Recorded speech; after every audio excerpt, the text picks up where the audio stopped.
मुलांनी नजर वाकडी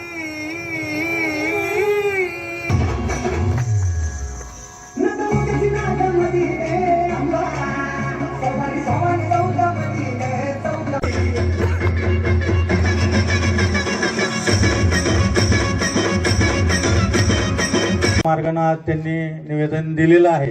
पण पुढच्या त्यांनी पण सांगितलं की आम्ही शेकडोच्या संख्येने या ठिकाणी आंदोलनात सहभाग घेणार। प्रशासनाच्या इथं मुख्यालयासमोर शिवजयंती साजरी होते, याच्यामध्ये शिवजयंतीचा आता उत्साह आहेच, पण या सर्व जनतेच्या मनातली एक भावना देखील आहे, ती देखील या ठिकाणी खरं प्रशासनाने समजून घेतली पाहिजे। गेल्या वर्षभरापूर्वी जी निंदनीय घटना आपल्या राहुरी शहरामध्ये झाली, देवाभाऊंनी उल्लेख केला की गुगलवरती मी तर काय टाकलं नाही, परंतु टाकल्यावरती असं जर नाव येत असेल तर निश्चितपणे आपल्या राहुरी शहराला, राहुरी तालुक्यासाठी अत्यंत लांछनास्पद गोष्ट आहे। राहुरी तालुकाच काय म्हणतो मी, खरं या देशासाठी लांछनास्पद गोष्ट आहे की छत्रपती शिवाजी महाराजांच्या पुतळ्याला दिवसा ढवळ्या एका अर्थानं शासकीयच म्हणावं लागेल, त्या तालीम नगरपालिका चालत होती, तिथं काळं फासलं गेलं आणि आता वर्ष जवळपास उलटून गेलेलं आहे, मात्र अजूनही एकही संशयित आरोपी ताब्यात नाही। खरं खेदानं म्हणावं लागतं की महाराजांच्या भूमीमध्ये आम्ही जन्म घेतला आणि एवढं मोठी घटना होऊन देखील काही कारवाई जर होत नसेल पी.आय. साहेब, तर खरंच आमच्या सर्वांसाठी देखील मोठी लाजिरवाणी खरं गोष्ट आहे। मी घटना घडली त्या दिवशी परदेशामध्ये होतो, आल्यावर नंतर मला वाटतं 3-4 दिवस उपोषण देखील आपण केलं। उपोषण सोडवायला त्यावेळेस या राज्याचे विरोधी पक्षनेते देखील इथं आले होते आणि आपले वरिष्ठ अधिकारी देखील होते, यांच्या सर्वांसमक्ष उपोषण सोडलं गेलं। त्याही वेळेस आपण आम्हाला खात्री दिली होती की आम्ही लवकरात लवकर आरोपींना अटक करू, याचा निकाल लावू। पण अत्यंत दुर्दैवी गोष्ट ही, खरं शिवाजी महाराजांच्या पुतळ्याला फासली गेलेली शाही नाही, ही त्यांच्या विचाराला फासला गेलेला हा कलंक आहे असं खरं मी म्हणतो। निश्चितपणे ज्या विचारांनी रयतेचं राज्य शिवाजी महाराजांचं होतं, आम्ही देखील खरं ज्या राजकीय क्षेत्रात आहोत, आम्ही देखील त्यांच्या विचारांचा आदर्श घेऊन या राजकीय क्षेत्रामध्ये रयतेचं राज्य आणण्यासाठी आमचे देखील विचार त्या ठिकाणी कायम असतात। पण मात्र आजकाल कुठेतरी आता महाराजांच्या विचारालाच काळं फासण्याचं प्रकार सगळीकडे चालू आहे, अशी भावना आमच्या सर्वांच्या अति तरुण पिढी, पुढची जी पिढी येणार आहे ती काय याच्यावरून दिशा खरं घेणार आहे। मी आपल्याला या निमित्तानं दोष देत नाही, आपली कारकीर्द या राहुरी शहरातली या पोलीस स्टेशनची आम्ही सर्वांनी बघितली आहे। आपण वेगवेगळ्या गुन्ह्यांचा मोठ्या शिताफीनं, मोठ्या हुशारीनं तपास लावलेला आहे। मग नेमकं याच गुन्ह्याच्या तपासामध्ये आम्हा सर्वांची आता अशी भावना त्या ठिकाणी होत चालली की काहीतरी दडपण त्या ठिकाणी आपल्यावरती आम्हाला दिसतंय, अशी आमच्या सर्वांची भावना आहे। मला माहित नाही तुम्हाला रिटायरमेंटला किती वर्ष राहिलेली आहेत, परंतु इथली खरं काय खोटं काय, मला वाटतं 2 वर्षाला प्रमाणे शासकीय नियमानुसार आता होईलच। परंतु मला आपल्याला एक आव्हान करायचंय, काय दडपण असेल झुगारून द्या, महाराज आहेत शेवटी।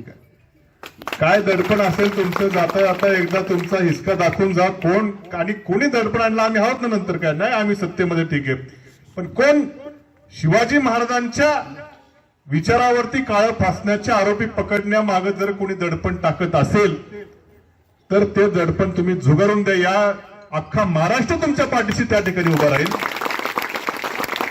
पण मात्र ज्याने कोणी हे कृत्य केलं असेल त्याला अद्दल घडवल्याशिवाय राहणार नाही की असं जर सुटले आरोपी तर उद्या आणखीन कोणी धाडस करेल आणि काय ज्यांच्यामुळे आम्ही आज या भूमीमध्ये गुन्ह्या गोविंदाने सुखा समाधान राहतो त्यांच्या प्रतिमेवरती जर असं काळं फासलं गेलं असेल आणि कोणी अटक होत नसेल वर्षभरामध्ये, तर आम्हालाही खरं लाज वाटतं की आम्ही या महाराष्ट्राचे नागरिक होत सांगण्याचे आता। आणि म्हणून माझं आपल्याला आव्हान आहे, मी सांगितल्याप्रमाणे एकदा तुमच्यावरती, तुमच्या कामगिरीवरती, तुमच्या मुत्सद्देगिरीवरती काय विशेषण लावायची तेवढी कमी आहेत, पण मात्र एवढं असून देखील इथं आरोपी अटक होत नाहीत, ही अत्यंत खेदाची बाब आहे। 26 मार्चला मला वाटतं 1 वर्ष आता बघता बघता वर्ष खरं झालेलं आहे, काहीच अजून तपास त्या ठिकाणी लागलेला नाही। त्यामुळं 26 मार्चला या तमाम शिवप्रेमींची भावना आपण लक्षात घ्या। 26 मार्चच्या आत काहीतरी आरोपींना आपण त्या ठिकाणी ताब्यात घ्या, तुमचा एकदा खाक्या दाखवलं की काय फडाफडा काय कोण आहे तुमच्या पुढे काय विषय काय चिल्लर असतील काय तुमचं एकदा जरा दाखवा खाक्या तुम्ही एकदा फडाफडा मोकळे होतील बोल हे म्हणजे घाबरून केलेलं कृत्य आहे. त्यामुळं या प्रकरणाचा तपास आपण लावा.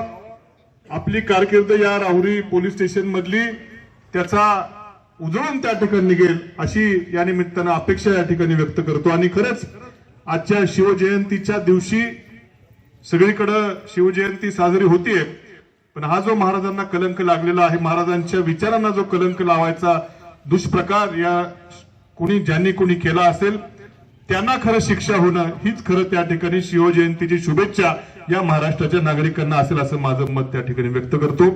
शहरामध्ये छत्रपती शिवाजी महाराज यांच्या मूर्तीची विटंबना झाली होती आणि आजपर्यंत जर तुम्ही बघितलं असेल कुठं विटंबनेचा प्रकार असेल अनावधानानं कुठंतरी फ्लेक्सबोर्ड फाटला जातो किंवा काहीतरी वेगळी घटना घडते परंतु महाराष्ट्रातच काय भारतात कुठेही आजपर्यंत छत्रपती शिवाजी महाराज जे आहेत त्यांच्या मूर्तीला काळं लावण्याची हिंमत कोणाची झाली नव्हती. परंतु आम्हाला वाईट वाटतं की आम्ही ज्या भूमीत जन्मलोय त्या भूमीमध्ये आज आमच्या छत्रपती शिवाजी महाराजांना त्या ठिकाणी काळं फासण्यात आलं आणि 1 वर्ष पूर्ण होतंय. पोलीस प्रशासनाकडनं उत्तरही देण्यात येत नाहीये आणि आरोपींचाही शोध नाहीये.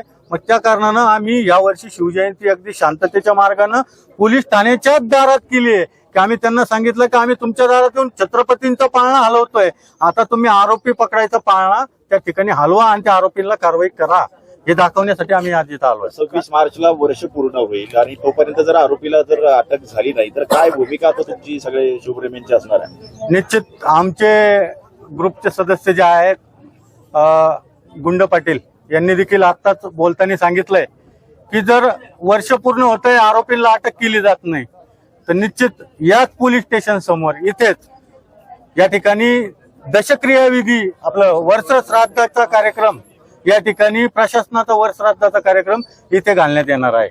आठवण करून द्यावी असं जर काही होत असेल आणि मुळात महाराजांच्या गुन्ह्यांमध्ये आठवण करून देण्यासाठी आंदोलन होत असेल तर हे माझं व्यक्तिगत फेल्युअर आहे. म्हणजे I am not competent to work here असा त्याचा अर्थ आहे. परंतु निश्चित तुम्ही आता हे सगळं म्हटल्यामुळे मी व्यक्त करतो हे व्यक्तिगत बोलण्याची गोष्ट नसते. पोलीस प्रशासनामध्ये प्रशासक म्हणून काम करताना व्यक्तिगत तुमच्या भावनांना व्हॅल्यू नसते. आम्हाला कायद्याने जावं लागतं. भावना म्हणजे काही भावना विभोर होण्याचे प्रसंग जरी आले तर मनमाड रोडचा विषय निघाला त्यावेळी माझे मित्र मला भेटून गेले आणि त्यांचा अपघात झाला आणि त्याच वेळी एक तीव्र जन आंदोलन चालू होतं. त्या दिवशी माझी मनस्थिती म्हणजे कर्तव्य करायचं की आपल्या भावना हा जो काही द्विधा आहे त्याच्यातनं मी गेलेलो आहे. तीच गोष्ट ह्याही प्रकरणामध्ये आहे. फक्त मी एवढंच सांगेल की तुम्हाला तुमचा जो गैरसमज होतोय माझ्यावर काही दबाव आहे तर तो निश्चित नाहीये. फक्त गुन्ह्याचा तपास करताना जनरल गुन्ह्यांमध्ये काही हिस्ट्री सीटर्स असतात ज्यांना मी उचलून आणलं तर मला कुणीही काही म्हणू शकत नाही आणि ते माझ्या कॉन्शियसला म्हणजे मला जे काही ट्रेनिंग झालेलं आहे त्याच्यामध्येही ते अलाउड असतं. हिस्ट्री सीटर असेल जुना गुन्हेगार असेल त्याला संशयावरनं उचलता येतं. माझी हीच अडचण आहे की ह्या गुन्ह्यामध्ये मला संशयावरनं मला काम करता येत नाही. ते उचितही नाहीये. मी चुकीच्या माणसाला जर संशयावरनं उचललं तर महाराजांचा जो आदर्श आहे तोच मी फॉलो करत नाही असा त्याचा अर्थ होईल. चुकीच्या माणसाबद्दल काहीतरी चुकीचं म्हणजे जोपर्यंत बियॉन्ड रिझनेबल डाऊट मला क्लिअर होत नाहीये आणि त्याच्यासाठी जेवढेही प्रयत्न करायला पाहिजे म्हणजे माझ्या परीने माझ्या पोलीस स्टेशनच्या टीमच्या परीने एव्हन त्यात स्थानिक गुन्हे शाखा असेल त्यावेळीचं त्यांचंही योगदान आमची सायबरची टीम याच्यात टेक्निकली जे काही की बाबा ह्या व्यक्तीने केलेल्या याच्यासाठी सर्व प्रयत्न आम्ही त्यावेळी केलेले होते. अजूनही टेक्निकल मधनं आणि त्याच्यात नंतरचा दुसरा असतो की काहीतरी मॅन्युअल इनपुट. आता मॅन्युअल इनपुट रूमर काहीतरी वेग हे मला चालत नाही म्हणजे ते त्या परिस्थितीत ते शक्य नाहीये. त्याच्यामुळे मी फक्त एवढंच मी विनंती करेल की तुम्हाला जो काही गैरसमज होतोय की मला माहिती आहे मला दबाव आहे तर तशातला काही भाग नाहीये. निश्चित माहिती असल्यावर क्षणाचाही विलंब न करता ते मी करायलाच पाहिजे. आणि जरी तुम्ही म्हणजे प्रेमापोटी भावनेपोटी मला काय मी काम करतो बिरतो म्हणतोय तर खरोखर म्हणजे मी जर 99 गुन्हे उकल केलेले असेल आणि हा जर गुन्हा जर उघड माझ्याकडनं झाला नाही तर त्या 99चं व्हॅल्यू नाही हे असं माझ्या व्यक्तिगत जीवनात माझं मत एवढंच मी म्हणेल आणि 100% माझे प्रयत्न चालू आहेत एवढंच मी सांगेन. खरं तर आज या विषयावर बोलायचं म्हणजे शिवजयंती उत्सव हा आपल्याला एक सणाप्रमाणेच आपण साजरा करतो सगळीकडे, पण आज इथे हा उत्सव न करता एक प्रकारचा निषेधच आम्ही जिजाऊंच्या लेकी इथे आज निषेध त्याचा व्यक्त करतोय. आणि अर्थातच तुम्ही म्हणाल्याप्रमाणे आज या घटनेला वर्ष होतंय जवळपास, तर वर्षभरानंतर का होईना आमच्या या राजाला न्याय मिळावा हीच आम्हा जिजाऊच्या लेकींची इथे एक कळकळीची विनंती तुम्हाला असणार आहे. धन्यवाद.